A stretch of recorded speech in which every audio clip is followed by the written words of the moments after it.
The unofficial Left 4 Dead tutorial by Kyle the Walrus is something I can confidently say is a great beginner's guide to anyone starting Left 4 Dead 2 and want to know about its basics and mechanics. The campaign itself contains 2 maps, and the maps themselves have things that would need covering, so I'll begin with that.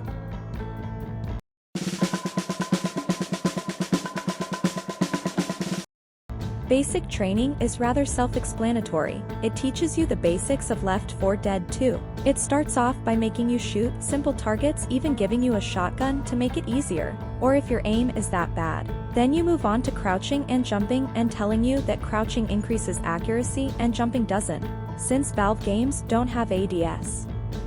Then you're introduced to shoving, where you have to shove away an obstacle that's in the way. You're then introduced to health kits, ammo, and your health. It shows you the healing items you'll find and use. Then after that you get to have a small fight between the infected, and also telling you that infected can attack from any direction. Next up is your inventory. It tells how many slots you have and shows which weapon/item occupies said slot, and finally, it ends with things you can interact with. It tells you that most things require you to hold down your interact key.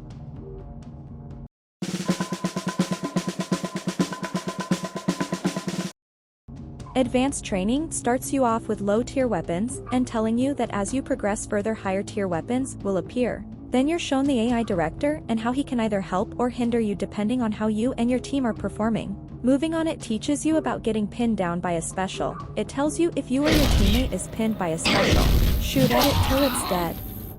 Then we move on to your movement speed. It shows if you're below 40 health or are running through water, you'll run slower. If a survivor ever gets incapped, they'll start bleeding out and will take them 100 seconds to die. Also, the infected will still attack you even if you're incapped. A survivor can get incapped 3 times before dying, and if they get incapped the 3rd time, a black and white filter will appear. If a survivor does ever die, they can be revived 3 ways: a defibrillator, respawn closet / hero closet, or loading into a new map when entering a safe house, and finally you end with entering a safe room and moving on to the next map.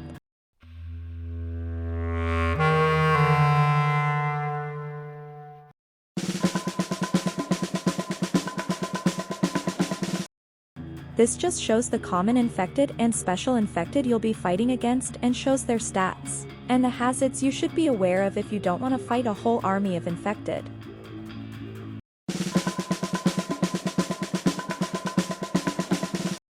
This shows what kind of weapons and items you have and can use to kick some infected ass and to support you and your team. There's even a shooting range if you want to practice your aim and get the hang of all the weapons, and there's a room that shows the stats of all the weapons and items.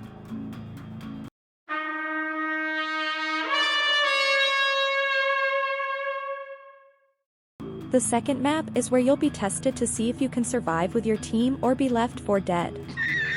It's a short and simple map, so there's really not much to say, aside from the fact you don't fight any tanks in the finale, which, to be honest, was kind of a disappointment.